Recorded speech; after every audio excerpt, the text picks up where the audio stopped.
So hi guys, welcome back to my two videos. तो इस video में दोस्तों डिस्कस करने वाले हैं यहाँ पर कुछ इंपॉर्टेंट कंपनीज को और उनसे रिलेटेड कुछ इंपॉर्टेंट अपडेट्स हैं जिसकी बात करेंगे इस वीडियो में। तो चलिए दोस्तों वीडियो की शुरुआत करते हैं। सबसे पहली कंपनी को डिस्कस करते हैं। पहली कंपनी का नाम है Mazagon dock ship builders limited. But इसको डिस्कस करने से पहले दोस्तों, अगर आपने अभी तक चैनल को सब्सक्राइब नहीं किया है तो चैनल को सब्सक्राइब करके बेल आइकन को प्रेस कर लो ताकि आने वाली जितनी भी अपडेट्स हैं उन सभी अपडेट्स का नोटिफिकेशन आपको सबसे पहले मिल सके। तो चलिए दोस्तों वीडियो की शुरुआत करते हैं। सबसे पहले बात करते हैं मैज़गॉन से रिलेटेड कुछ इंपॉर्टेंट अपडेट्स के बारे में। सो दोस्तों, आज के दिन मैज़गॉन ने अपने Q3 के अर्निंग्स को रिपोर्ट कर दिया है, जहां पर अगर अर्निंग्स की बात करें तो इनका पैट यानी कि प्रॉफिट आफ्टर टैक्स उसमें हमें 28% की जंप देखने को मिल रही है। और वही रेवेन्यू एंड मार्जिन्स की बात करें तो वहाँ पर भी ग्रोथ हमें अच्छी खासी देखने को मिल रही है। तो एग्जैक्ट अगर नंबर्स देखोगे प्रॉफिट का तो वो है 807 करोड़। पिछले साल जो कंपनी ने प्रॉफिट रिपोर्ट किया था वो था 627 करोड़।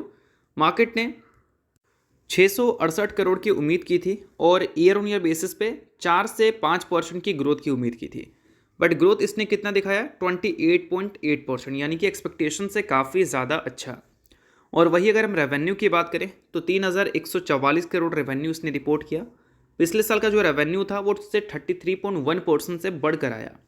और एक्सपेक्टेशन जो थी वो 2800 करोड़ की समथिंग थी। तो एक्सपेक्टेशंस के हिसाब से अगर हम देखें तो रेवेन्यू भी हमें अच्छा देखने को मिल रहा है, प्रॉफिट भी अच्छे देखने को मिल रहे हैं। और जैसा कि हमने डिस्कस किया था कि पूरे फाइनेंशियल ईयर की अगर हम बात करें तो वहाँ पर सेकेंड हाफ जो है वो डिफेंस कंपनी के लिए जनरली अच्छा होता है, क्योंकि वहाँ पर ज़्यादातर एग्जीक्यूशंस हमें देखने को मिलते हैं और ज़्यादातर ऑर्डर्स गेन की भी न्यूज़ हमें उसी टाइम सुनने को मिलती है। और जैसा कि हमने डिस्कस किया था कि Q1Q बेसिस पे इस नंबर को देखना गलत है, ईयर ऑन ईयर बेसिस पे कंपैरिजन करो। और ईयर ऑन ईयर बेसिस पे कंपैरिजन अगर हम कर रहे हैं तो पर्सनली मुझे तो इसके नंबर्स काफ़ी अच्छे नज़र आ रहे हैं। बाकी आपका व्यू इस कंपनी को लेकर क्या है, इस कंपनी के नंबर्स को देखकर वो मुझे कमेंट में ज़रूर बताना।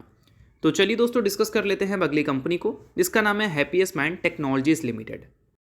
तो अब दोस्तों वीडियो में आगे बढ़ने से पहले बात कर लेते हैं काफ़ी इंपॉर्टेंट प्लेटफॉर्म के बारे में जिसका नाम है फायर्स। सो दोस्तों, फायर्स आपके ट्रेडिंग या फिर इन्वेस्टमेंट जर्नी को काफ़ी ज़्यादा बढ़ावा देने वाला है, क्योंकि ये आपको आपके इन्वेस्टमेंट पे 4 टाइम्स तक का लेवरेज आपको देने वाला है MTF फैसिलिटीज़ के बेसिस पे। अब MTF का मतलब क्या होता है, मार्जिन ट्रेडिंग फैसिलिटी। अब काफ़ी सारे लोगों को इसका मतलब नहीं पता होगा कि मार्जिन ट्रेडिंग फैसिलिटी एक्चुअल में होती क्या है। तो लेट सपोज आपको किसी स्टॉक में अपॉर्चुनिटी दिख रही है, आपके पास 1 लाख रुपए कैश पड़े हैं, बट आपको 1 लाख रुपए से ज़्यादा इन्वेस्ट करनी है। तो इसके लिए आप MTF की फैसिलिटीज़ को यूज़ कर सकते हैं, जिसमें आपको लगभग 4 टाइम्स तक का लेवरेज मिल जाएगा, यानी कि 1 लाख रुपए इन्वेस्ट कर 4 लाख रुपए तक की क्वांटिटीज़ आप ऐड कर सकते हैं अगर आपको वो स्टॉक में अपॉर्चुनिटी दिख रही है। अब यहाँ पर MTF फैसिलिटी को अगर आप यूज़ करते हैं तो इसका कोई होल्डिंग पीरियड नहीं है। आप जितना टाइम चाहें उतना टाइम तक आप होल्ड कर सकते हैं, बट इसके लिए फायर्स आपसे एक छोटा सा इंटरेस्ट रेट चार्ज करती है और वो इंटरेस्ट रेट है 0.0493%, जो कि डेली बेसिस पे चार्ज किया जाता है और ये इंटरेस्ट काफ़ी ज़्यादा कम है। सो अब दोस्तों देख लेते हैं कि MTF की फैसिलिटी को हम यूज़ कैसे कर सकते हैं। सो जब भी आप इसके एप्लीकेशन को ओपन करेंगे तो नीचे आपको प्रोडक्ट देखने को मिलेगा, वहाँ पर क्लिक करोगे आप तो मार्जिन ट्रेडिंग फैसिलिटी आपको देखने को मिलेगी। सिंपली आपको यहाँ पर क्लिक कर लेना है। यहाँ पर आपको देखने को मिलेगा स्टॉक का ऑप्शन, उस पर क्लिक कर लेना है। यहाँ पर जितने भी स्टॉक्स आपको दिए गए हैं वो सभी में आप MTF की फैसिलिटी को यूज़ कर सकते हैं। अब देखो यहाँ पर बहुत सारी कंपनीज़ हैं, तो लेट सपोज हम टाटा गोल्ड को उठा लेते हैं। अब यहाँ पर मेंशन किया गया है 3.7 टाइम्स, यानी कि आपको यहाँ पर MTF की फैसिलिटी 3.7 टाइम्स मिल सकता है। तो इसको हम बाई करने की कोशिश करेंगे, तो नीचे आपको बाई का ऑप्शन देखने को मिल रहा है, इस पर आप क्लिक कर लो।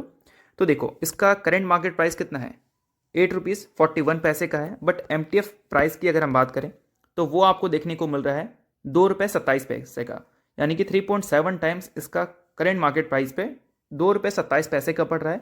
यानी कि आपको अगर इसको खरीदना है तो अभी आपको MTF की फैसिलिटी को यूज़ करने के बाद 2 रुपये 27 एक क्वांटिटी के लिए देना पड़ेगा, और विदाउट MTF फैसिलिटी आपको 8 रुपीज़ 41 देना पड़ता। तो ये पॉइंट आपको समझाने की मैं कोशिश कर रहा हूँ। अब इसका जो इंटरेस्ट रेट है वो भी मैंने बता दिया, 0.049% है, जो कि काफ़ी ज़्यादा कम है। और दोस्तों जब भी आप फायर्स के प्लेटफॉर्म में MTF की फैसिलिटी को यूज़ करते हैं तो उसको यूज़ करने के बाद आपको यहाँ पर एक डेडिकेटेड ऑप्शन दिखने को मिलता है MTF का, जिससे आपको पता चलता है कि कौन कौन से स्टॉक्स में आप MTF की फैसिलिटी को यूज़ कर रहे हैं। यहाँ पर आपको टोटल होल्डिंग्स भी देखने को मिलेगी और उसका एक डेडिकेटेड पार्ट भी देखने को मिलेगा कि MTF फैसिलिटीज़ आप किस स्टॉक में ले रहे हैं। तो इससे क्या है कि आपको ट्रैक करने में आसानी होगा, सभी चीज़ें कॉम्प्लिकेटेड आपके लिए नहीं होंगी। तो इस चीज़ को काफ़ी अच्छी तरह से MTF को मैनेज किया है फायर्स ने। दोस्तों अभी तक जितनी भी सारी चीज़ें हमने डिस्कस किया फायर से रिलेटेड वो तो काफ़ी ज़्यादा इंटरेस्टिंग थी, बट उसके अलावा प्राइसिंग की बात करें तो वो भी काफ़ी ज़्यादा इंटरेस्टिंग है, क्योंकि यहाँ पर प्राइसिंग के मामले में भी फायर्स आपको काफ़ी अच्छा सर्विसेज देती है।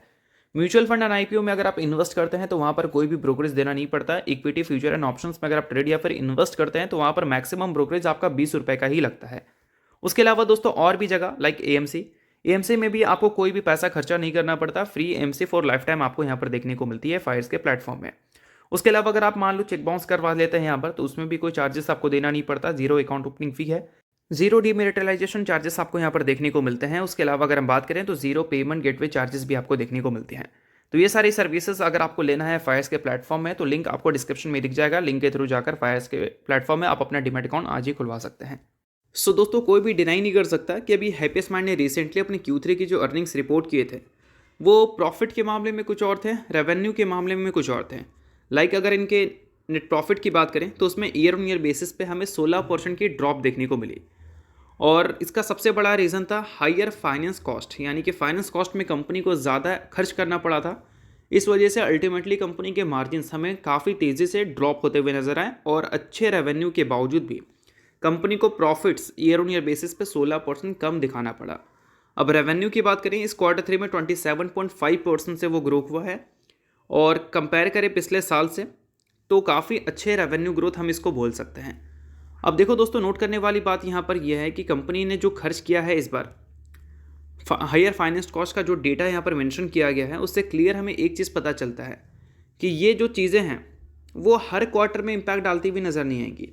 27% की जो ग्रोथ कंपनी ने रेवेन्यू में दिखाई है, अगर एक्सपेंस इतना नहीं होता तो कंपनी का प्रॉफिट भी हमें ग्रो होता हुआ नज़र आता। बट अगर अगले क्वार्टर में भी कंपनी अच्छे खासे ग्रोथ अपने रेवेन्यू में दिखा दे तो कहीं ना कहीं हम ये उम्मीद कर सकते हैं कि अगले क्वार्टर में इसके नेट प्रॉफिट भी हमें ग्रो होते हुए नज़र आ सकती है। अब होगी नहीं होगी वो एक अलग मामला है, वो एक अलग चीज़ है, बट कंपनी को अपने एक्सपेंस पे कंट्रोल करना पड़ेगा। और कंपनी ने कुछ अपनी इंपॉर्टेंट अपडेट दी हैं फ्यूचर आउटलुक को लेकर। एज ए इन्वेस्टर आपको उसको जानना बहुत ज़्यादा इंपॉर्टेंट है, तो चलिए उसकी बात करते हैं। सबसे पहले वो अपडेट की बात कर लेते हैं जो कि आप जब से हैप्पीएस्ट माइंड को देख रहे हो तब से वो सुन ही रहे हैं हम। और वो अपडेट ये है कि 2031 तक ये कंपनी का जो गोल है वो $1 बिलियन रेवेन्यू अचीव करने का है, और इसी को company as it is maintain करते हुए भी दिख रही है। और FY25 की अगर हम बात करें तो कंपनी ने जो गाइडेंस दिया था 30 से 35% रेवेन्यू ग्रो कर सकती है कांस्टेंट करेंसी के टर्म में, उसी को उन्होंने एज इट इज़ मेंटेन किया है। और इम्पॉर्टेंट पॉइंट यहाँ पर यह है कि रेवेन्यू ग्रोथ ट्रैजेक्टरी को Q4 FY25 में उन्होंने सेम रखा है जैसा कि हमें Q3 में देखने को मिला। Q3 की बात करें तो 27% की रेवेन्यू ग्रोथ हमें देखने को मिली। कंपनी का कहना है ये है कि Q4 FY25 में रेवेन्यू ग्रोथ हमें एज इट इज़ सेम दिख सकता है डबल डिजिट से, जैसा कि हमें Q3 में देखने को मिला। तो कहीं ना कहीं एक चीज़ क्लियर हो रहा है कि Q3 जैसे ही Q4 में आपको रेवेन्यू ग्रोथ देखने को मिल सकती है। अगर कंपनी अपने एक्सपेंस को कंट्रोल कर ले तो इस बार हमें प्रॉफिट्स भी अच्छे खासे ग्रो होते हुए नज़र आ सकते हैं। जो इस बार नंबर्स के बाद कुछ खास रिएक्शन हमें इन्वेस्टमेंट में देखने को नहीं मिला, वो हो सकता है कि अगले क्वार्टर में देखने को मिल जाए। अब होगा नहीं होगा वो कोई गारंटी नहीं है कि ऐसा ही होगा, ऐसा नहीं है। बट जो कंपनी का स्टेटमेंट्स हैं उन सारी चीज़ों के बेसिस पे क्या पॉसिबिलिटीज़ हैं वो मैं आपको समझा रहा हूँ। बाकी आप इस पर रिसर्च कर लेना, इसको किसी भी तरह से रिकमेंडेशन की तरह मत लेना।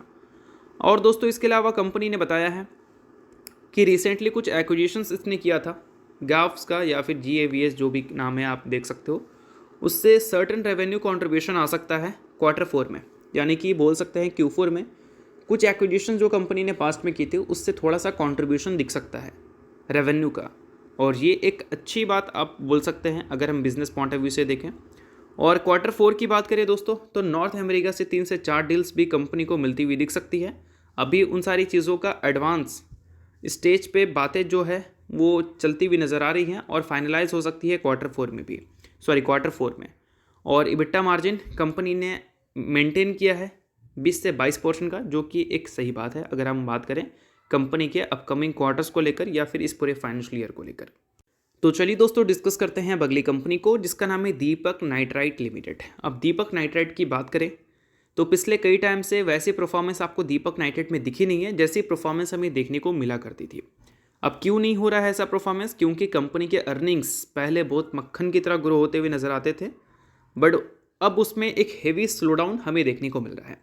कंपनी के नेट प्रॉफिट को आप देख सकते हैं पिछले 2 से 3 सालों में उसमें पहले की तरह रफ्तार आपको देखने को मिल नहीं रही है।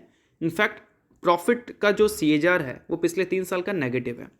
अब ऐसे CAGR के बेसिस पे स्टॉक प्राइस CAGR आपको पॉजिटिव तो दिखेगा नहीं, स्टॉक प्राइस CAGR पिछले 3 साल का 0 ही देखने को मिल रहा है। बट दीपक नाइट्रेट के अपकमिंग नंबर्स हमें 13 फरवरी को देखने को मिलेंगे। अब 13 फरवरी को जो नंबर्स हमें देखने को मिलेंगे उससे मैं क्या उम्मीद कर रहा हूँ उसकी बात कर लेते हैं।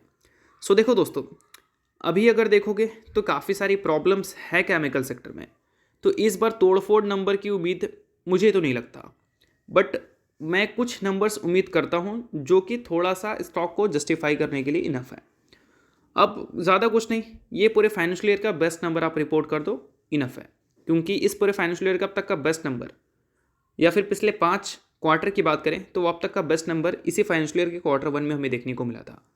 तो उसी को अगर ये बीट कर देती है इस Q3 में, तो फिर उसको मैं अच्छा मानूंगा वैल्यूएशन पॉइंट ऑफ व्यू से भी और प्रेजेंट पॉइंट ऑफ व्यू से भी, जो कि कुछ खास सही है नहीं बट फिर भी ठीक है। अब कुछ नहीं है तो कुछ तो आपको दिखाना ही पड़ेगा, और कुछ जो आप दिखाओगे वो एटलीस्ट 2200 करोड़ का रेवेन्यू हो गया तो सही है। बट अगर नहीं आता है तो क्या ही कर सकते हैं। दीपक नाइट्रेट की वो पर्सनल प्रॉब्लम तो है नहीं, पूरे सेक्टर की प्रॉब्लम है। लाइक पूरे केमिकल सेक्टर में ही कुछ खास अच्छे अर्निंग्स हमें देखने को मिल नहीं रहे हैं। और अगर नेट प्रॉफिट की दोस्तों बात करें तो ज़्यादा कुछ नहीं, 250 करोड़ तक का प्रॉफिट एटलीस्ट आप दिखा दो, और ऐसा कुछ हो गया तो फिर आप इसको अच्छा नंबर भी कंसीडर कर सकते हैं मेरे हिसाब से। बाकी मार्केट की क्या एक्सपेक्टेशंस होगी वो भी देखना है। और अभी एक और अपडेट दोस्तों ये है कि रिसेंटली दीपक नाइट्रेट के जो कर्जे हैं वो थोड़े से हमें बढ़ते हुए देखने को मिले हैं। प्रेजेंट डेट कंपनी का 857 करोड़ है, और इसमें लॉन्ग टर्म डेट हमें बढ़ता हुआ दिखा है करीब 550 करोड़ से। पिछले साल Q4 तक 217 करोड़ का डेट था कंपनी का, और अभी ये 772 करोड़ तक जा चुका है, और शॉर्ट टर्म डेट्स में भी छोटी सी स्पाइक हमें देखने को मिल रही है। तो ये सारी कुछ इंपॉर्टेंट अपडेट्स थी दीपक नाइट्रेट से रिलेटेड। तो चलिए अब बात करते हैं अगली कंपनी की, जो कि है इन्फो एज इंडिया लिमिटेड, जिसने रिसेंटली 1:5 के रेशियो में स्टॉक स्प्लिट का अनाउंसमेंट किया है। सो अगर आप इस कंपनी के शेयर होल्डर हैं तो बेशक आपके लिए अच्छी अपडेट है। शेयर होल्डर नहीं है तो आप इग्नोर कर सकते हैं कंपनी को, क्योंकि छोटी कंपनी तो नहीं बोल सकते हैं, बट कंपनी से रिलेटेड न्यूज़ थी इस वजह से मैंने बता दिया। बाकी किसी भी तरह का बाइंग सेल रिकमेंडेशन नहीं है। तो चलिए दोस्तों, ये सारी कुछ इंपॉर्टेंट अपडेट थे कुछ इंपॉर्टेंट कंपनीज को लेकर जिसकी बात की हमने इस वीडियो में।